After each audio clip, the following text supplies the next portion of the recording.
जोहार झारखंड।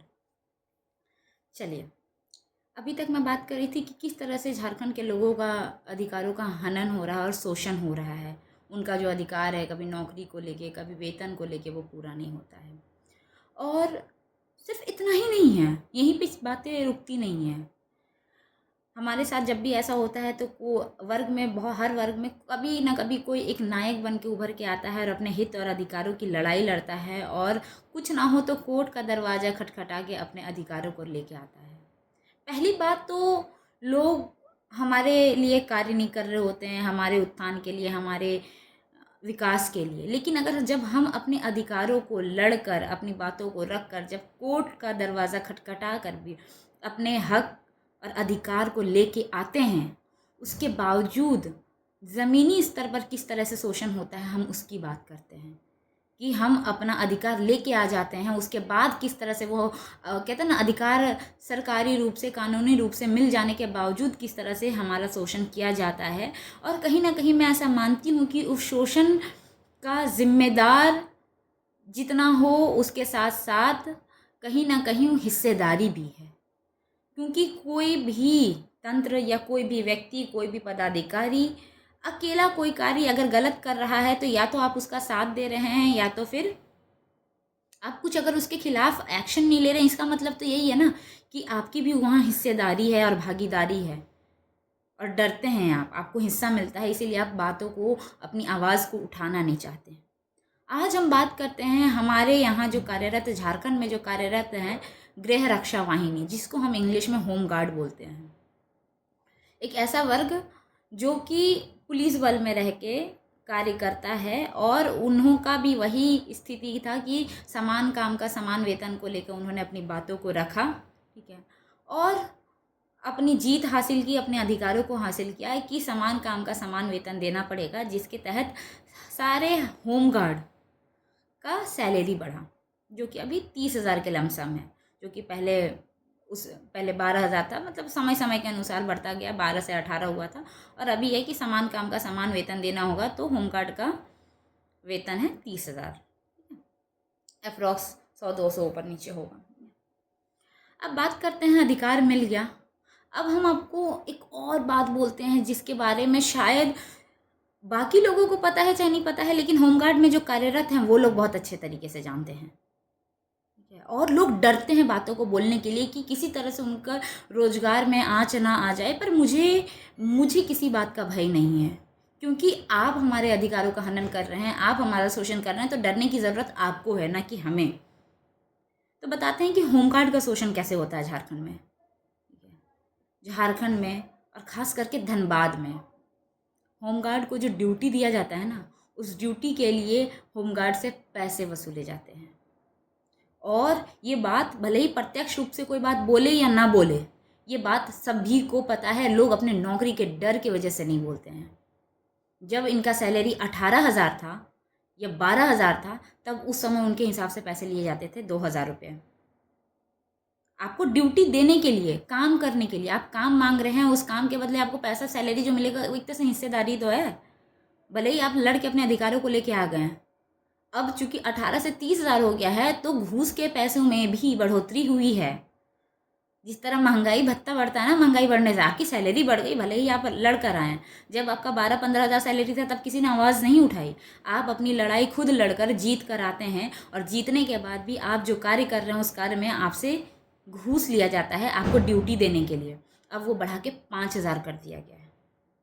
हर होमगार्ड, चाहे महिला हो या पुरुष हो, उनको अपना ड्यूटी लेने के लिए, कमान बोलते हैं इनके आम भाषा में, उस कमान को कटाने के लिए 5,000 रुपया देना पड़ता है। आप सोचिए, आपका कमाई, आपका काम, और उसमें मुफ्त का किसी को हराम का पैसा दिया जाना। तो शोषण सिर्फ इतना नहीं है कि आपको नौकरी मिलने तक ही शोषण है, नौकरी मिलने के बाद भी किस प्रकार से अति का शोषण है, आप इस बात से अंदाज़ा लगा सकते हैं।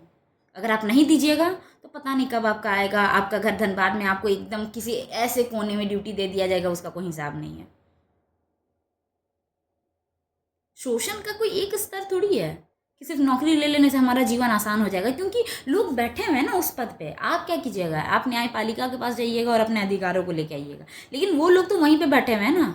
हमारा समस्या सिर्फ ये नहीं कि हमारा दे, वो लोग ऑब्स्ट्रक्शन और प्रॉब्लम क्रिएट कर रहे हैं हमें हमारे अधिकारों तक पहुंचने के लिए। वो हमारे अधिकारों को हमारे तक पहुंचने ही नहीं दे रहे हैं। कानूनी रूप से भी जब चीज़ों को हम अपना हासिल कर लेते हैं, उसके बावजूद वो हमें हमारा अधिकार नहीं देते हैं। 10 तरह की अड़चन है। कमान कर सही समय में आपका कमान नहीं कटेगा, किसी ऐसे कोने में आपकी ड्यूटी दे दी जाएगी जिससे आप परेशान रहें। इस तरीके से टॉर्चर करते हैं कि आप कहीं ना कहीं फोर्सफुली, मजबूरी, आप मजबूर हो जाते हैं उनको पैसे देने के लिए। आप ये सोचते हैं कि अगर 5,000 दे भी दिए तो भी तो 25,000 बचेगा। आप सोचिए, आप जो 30,000 जो सैलरी है, मतलब कभी ऐसा हुआ है क्या कि कोई एमएलए का 1 लाख रुपए सैलरी है? अच्छा एमएलए साहब, आपका 1 लाख रुपए पेमेंट है, कोई अफसर या कोई उनसे बड़े पद में जो हैं उनसे पैसे ले। शोषण तो निचले दर्जे में हो रहा है, और उस निचले दर्जे के शोषण के खिलाफ ना कोई अफसर कुछ बात कर रहा है, क्योंकि उनकी खुद की भागीदारी है कहीं ना कहीं। अगर भागीदारी नहीं है तो आप एक्शन लीजिए। क्यों, किस बात का? वो बढ़ोतरी किसने अपने बाप के घर से, अपने घर से लाके वो बढ़ोतरी करी है क्या कि 30,000? वो काम कर रहे हैं और उस काम का पैसा दे रहे हैं आप उसको, हराम का पैसा नहीं दे रहे हैं। मजदूरों की तरह 8 घंटा काम करवाते हैं, तब जाके आप पैसे देते हैं, और उस पैसे में भी हिस्सेदारी चाहिए आपको। खैरात में नौकरी नहीं मिला है।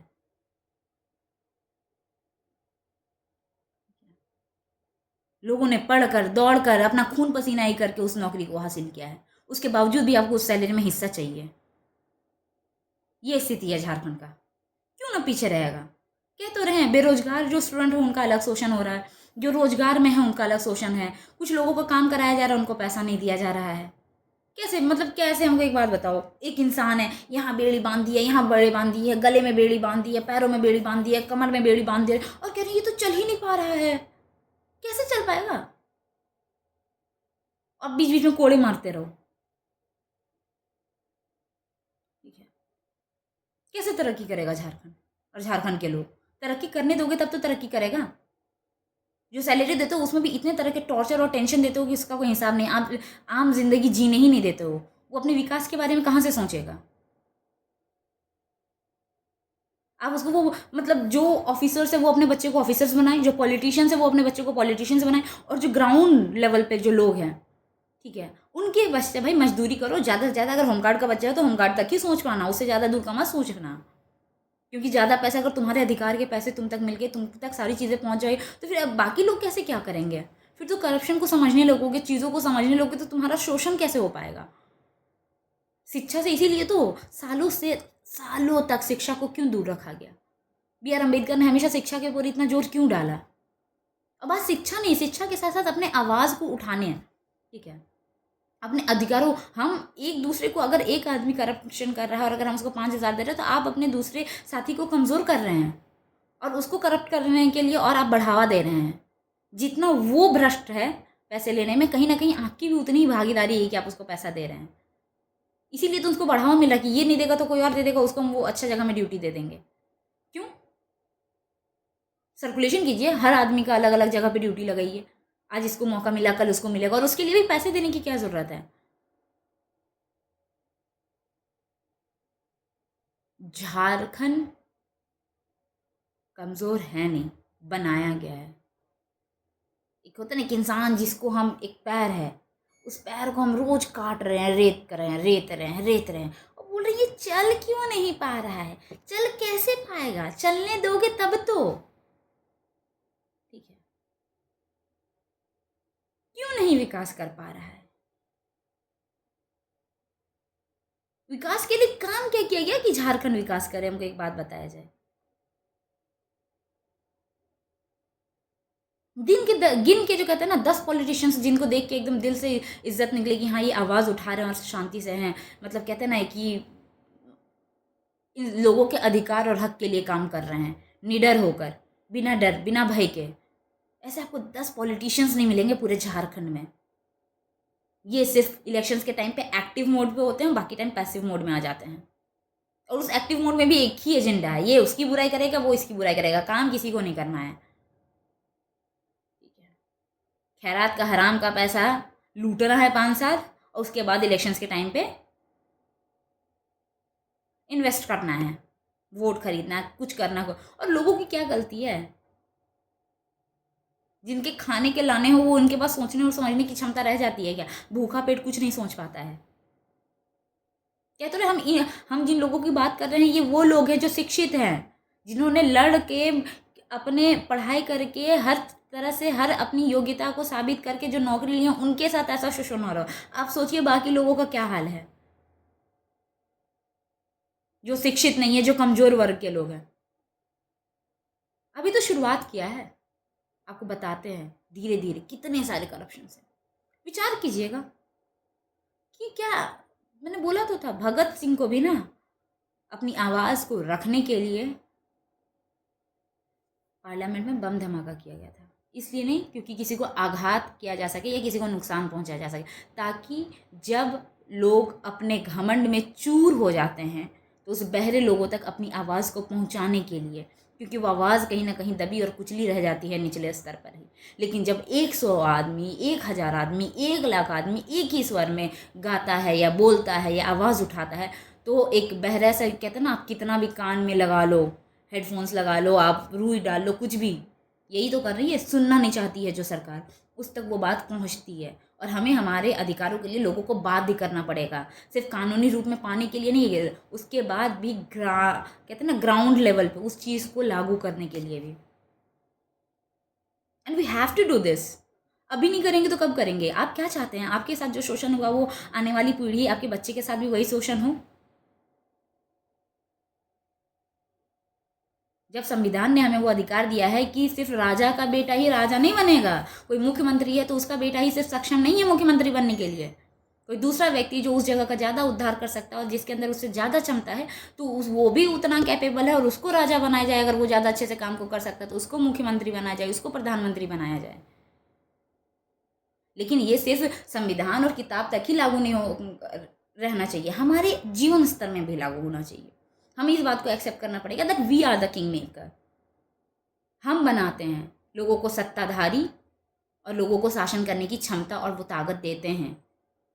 जो 100 गाड़ी की भी अगर काफिला अगर मुख्यमंत्री का चल रहा हो, अगर 5 गाड़ी का भी काफिला अगर विधायक का चल रहा हो, 20 गाड़ी का काफिला अगर सांसद का चल रहा हो, तो वो हमारे पैसों से चल रहा है।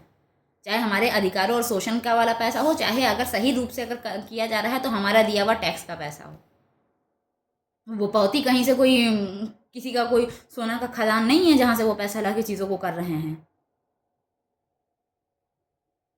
तो हमें आवाज़ उठाने की ज़रूरत है। और आपको अगर लगता है कि आपके अधिकारों के लिए कोई और ला के रख के दे देगा, तो ये आपकी गलतफहमी है। आप इस गलतफहमी को दूर करें, वरना ये जो शोषण है ये चलता रहेगा और शायद आप ये अगर आवाज़ नहीं उठाएंगे तो आपके आने वाली पीढ़ी तक ये शोषण चलेगा। आप ज़िंदगी भर नौकरी का तैयारी करते रह जाइएगा। आपको लगता है कि पढ़ने से अगर सब कुछ मिल जाता है, ठीक है, तो ज़िंदगी में कभी सुख, शांति और सुकून नहीं मिलता है। अपने अधिकारों के लिए आवाज़ उठाना आपको आना चाहिए, चाहे आप विद्यार्थी जीवन में हो, चाहे आप नौकरी कर रहे हो, चाहे आप जीवन के किसी भी मोड़ पे हो। वरना आप किसी भी स्तर पे चल जाइएगा, आपका वहाँ पे शोषण होगा और वो आप घुट घुट के अपने तक ही सीमित नहीं रखिएगा, वो उस शोषण को आप अगले पीढ़ी को ट्रांसफ़र कर दीजिएगा। ठीक है, तो आप अपने लिए नहीं, अपने आने वाली पीढ़ी के लिए, ताकि उनके साथ किसी तरह का शोषण ना हो, वो सुकून की ज़िंदगी जी सकें, वो अपने अधिकारों को पा सकें, इसके लिए आवाज़ उठाइए। मूक बधिर मत बने रहिए, ना देखेंगे ना बोलेंगे ना सुनेंगे, ऐसा वाला नहीं होगा, ऐसा नहीं चलेगा। क्योंकि वो तो चाहती है कि जनता ना मुख बधिर बनी रहो, ना कुछ बोलो ना कुछ सुनो, बस बात खत्म है, 5 साल में आओ वोट दे के चले जाओ। वो कमाएंगे, वो अपने बच्चों को ऐश मौज कराएंगे, आप बस आराम से रहो। ठीक है, जो ऑफिसर्स है वो ऑफिसर्स भी कहीं ना कहीं करप्ट अगर हैं तो कहीं ना कहीं हम उनके करप्शन को बढ़ावा दे रहे हैं। ऑफिसर्स या कोई भी पॉलिटिशियंस बहुत ही लिमिटेड ग्रुप ऑफ पीपल होता है। कितने लोग होते हैं जो शासन व्यवस्था में हैं, लेकिन कितने लोगों के ऊपर शासन कर रहे हैं, ये बहुत बड़ा मुद्दा है। वो 10% लोग हैं जो शासन कर रहे हैं, लेकिन वो 90% लोग हैं जिनके ऊपर शासन हो रहा है। तो शासन हो, शोषण ना हो, तो आप हमेशा मेजोरिटी में हैं, आपके पास ज़्यादा पावर है and you have to think about it. ठीक है, कोई थाली में लाके परोस के आपका ना अधिकार देगा ना आपका हक देगा। विचार करें इस पे। शांति से आप जी नहीं रहे हैं, आप अपने आने वाले भविष्य को अपनी जीवन की अशांति को दे रहे हैं। बोलना, अपने अधिकारों की बात करना कहीं भी गलत नहीं है। अगर गलत होता तो आज शायद हमारा देश आज़ाद नहीं होता, अगर गलत होता तो आज शायद हमारे पास संविधान नहीं होता, और अगर अपने अधिकारों की बात करना अगर गलत होता, आवाज़ उठाना गलत होता, तो कहीं ना कहीं B.R. अम्बेडकर भी नहीं होता। ठीक है, तो इट्स टाइम। ठीक है, झारखंड के अलग हुए 25 साल हो गए और कोई बदलाव नहीं हुआ। अगर आज भी आवाज़ नहीं उठाएंगे, चुप रहेंगे, तो शायद ये 25 के बाद 75 साल हो जाएगा, शायद मेरे जगह में मेरा बच्चा या मेरा पोता खड़ा होगा, तब भी शायद स्थिति वही होगी। क्योंकि बदलाव लाया जाता है, अपने आप नहीं आता है। अपने आप आना होता तो शायद देश इतने सालों तक गुलाम नहीं रहता। और अगर अपने आप विकास हो जाना होता तो शायद आज 25 साल काफ़ी होता है। 25 साल में जो बच्चा पैदा हुआ वो जवान हो गया। लेकिन हमारे झारखंड की राजनीति, हमारे झारखंड का स्थिति आज भी कहते हैं ना गोद में है, उसका विकास नहीं हुआ है। तो ज़रूरत है आवाज़ उठाने की, हमारे लिए, हम सबके विकास के लिए, झारखंड के विकास के लिए, आने वाली पीढ़ी के विकास के लिए। अब नहीं तो कभी नहीं। विचार करें। जोहार झारखंड।